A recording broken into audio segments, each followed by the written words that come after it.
everybody. I wanted to welcome you to Se Vuelve Podcast. My name is Monica, and I am your podcast host. First of all, I wanted to thank you so much for tuning in to listen to this episode. The road to this podcast coming to life has been a very, very, very long one. So I thought it would be appropriate if I started kind of by telling that story. But first, I kind of wanted to tell you a little bit about myself and the journey. I think it's an important part of the story, and by the time you're done listening, everything is going to connect. I've always been a creative person, and reflecting back on the process of this podcast coming to life, I go back to my childhood and I started to remember these moments of connection to this.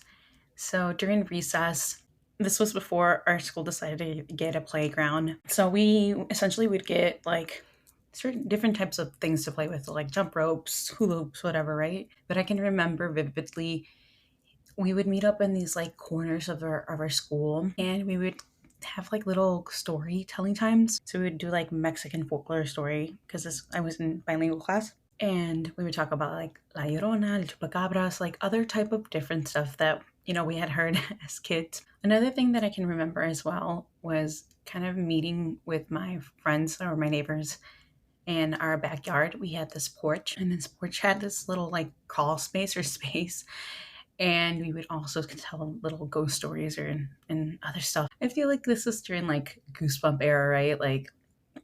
Things like that, weird things. Another thing that I also remembered was that I was very courageous and bold. One of the first memories that I remember was during a winter assembly. We were supposed to be doing the dance for Christmas, right? And for some reason, this dance was in pairs, and somebody had not showed up. So our teacher came up to me and another girl, and he was like, since this assembly was going to happen twice, one person at one time is going to have a partner, and then the other one at the other performance is going to have a partner, right? We would alternate.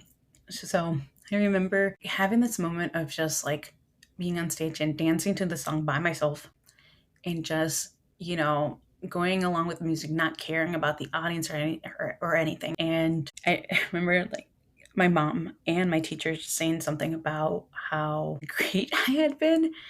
And it's just so interesting because, I don't know, as little kids, I feel like we have no inhibitions. They're so bold, so courageous, sometimes even brutally honest. And as we grow older, these things come in, insecurities, whatever other things, right? They come into our life and we lose a little bit of part of that. To continue, one of the very first experiences with a creative element in my life was during 4th and 5th grade. We were able to sign up for band, and I laugh because the reason that I joined band was because my brother was in band, and so I then decided that I would kind of follow his steps, and then I got kind of chosen to play the clarinet, and that kind of continued throughout high school. But I had always loved TV, film, music. And then at one point I got into reading. And during that time, Harry Potter was really, really big. And what set off my love for a Harry Potter was not just the book, it was the movie. I remember seeing the movie and my imagination kind of going wild. So I watched the movie and then I really got into the books. And it's just so funny because that was another window into my creativity.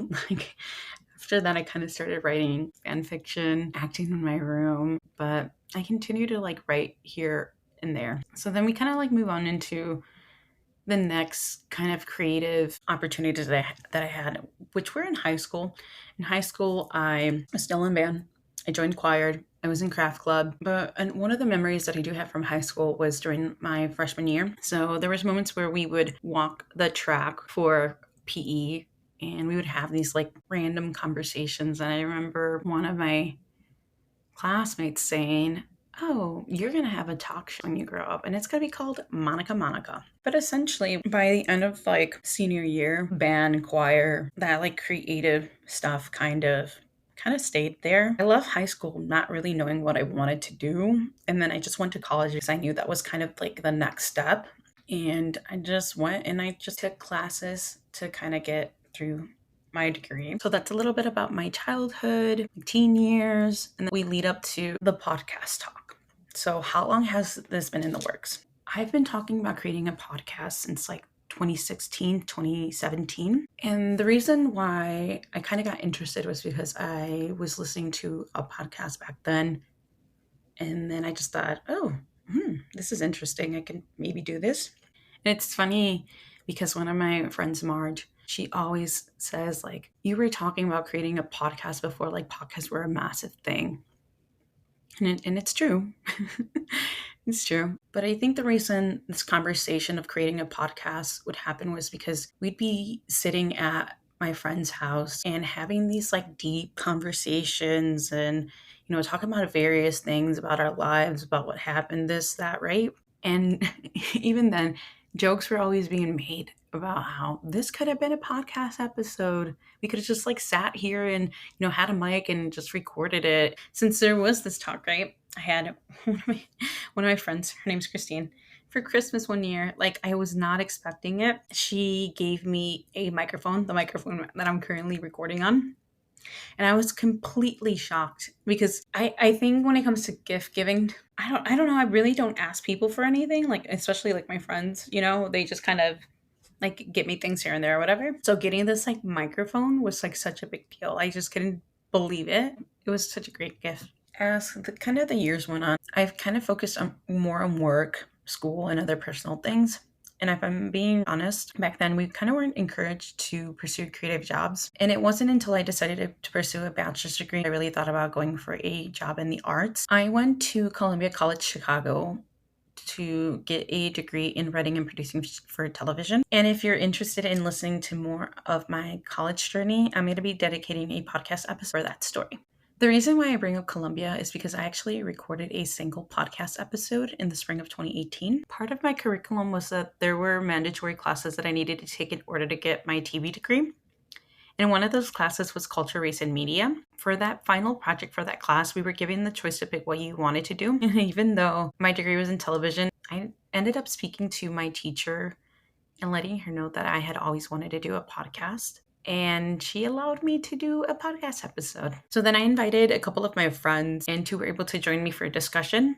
So I took out this mic and recorded that conversation. Since it was a culture, race, and media class, the podcast episode was about female sexuality in our culture. And as a part of that final project, we had to do a presentation. So we would go up there and explain our project. And then we would also show a snippet of our project. So that meant that my classmates would listen to the podcast and provide direct feedback. And I've always been a person that's been really nervous to go up and do presentations or pitches. So I was really nervous. But their feedback came back very positive from both my classmates and my teacher. I remember students saying like, oh, I would love to listen to the rest of this podcast episode because we showed like a little tiny snippet. By the end, I ended up getting an A on the final and then an A for the overall class. And maybe now you're thinking, well, maybe that helped her kick off her podcast. It didn't. The podcast talk then turned to podcast whispers. The culture, race, and media class I ended up taking during my last semester. So once I graduated, I actually ended up being more focused in trying to get a job in the TV industry. Another issue that I always ran into, though, when I talked about creating the podcast was that I could never come up with a name. I simply had ideas or topics or stories that I had for episodes, but it was so important for me to figure out the name, the concept. So it was always put on the back burner. So eventually, life happens. And for the next couple of years, I focus on work, I focus on other things. And the talk about creating a podcast was something that my friends would mention here and there, but nothing ever came from it. Sometimes in life, some things come to fruition, some things don't. And then after years of the podcast not happening, in my mind, I had made the decision that the podcast was not going to happen. But I had not mentioned that to any of my friends. That's because since other things in life hadn't happened, without even speaking about it to anyone, I kind of gave up on those endeavors or dreams. But that was something that I kind of kept to myself until there came a point in which I didn't keep it to myself.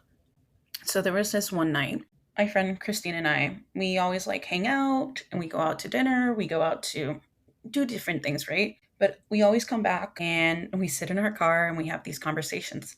And I don't remember where the conversation was going, but I remember she brought up the fact about creating a podcast. I think there was like a little bit of a boiling point, or not boiling point, a little bit of a release, I would say. And I just kind of let her know that there isn't going to be a podcast, and I didn't want her to like bring it up anymore. And she was just like kind of like, you're always supportive, you know. And I kind of told her that I needed to bring it up to another friend. So my friends have always been supportive and have always encouraged my like podcasting. And specifically, I have a friend named Blanca, and she would bring it up in different instances during like conversations, but also when I would get like birthday cards sometimes, when I would get Christmas cards, she would always like be so encouraging and always say like, oh, I'm so excited for you to create your podcast, this and that, or whatever, right? And for me, since I had decided that, okay, this is not going to happen, I was like, okay, I need to have this conversation with her and just kind of tell her straight up and say, you know what, can you please just stop talking about me creating the podcast, because it's just not going to happen. All right, and this is where I'm going to leave this episode. I know I am leaving you on a bit of a cliffhanger. I am simply doing it because the story has taken place throughout a span of almost 10 years, and I want to allow myself the time to give you all the details and let the story be told. So please come back next week for part 2 of this episode. I would love to hear your thoughts about this episode, so please leave a review on here and share it on Instagram at Se Vuelve Podcast. Thank you so much for listening. Nos vemos pronto. Talk to you soon. Bye, everybody.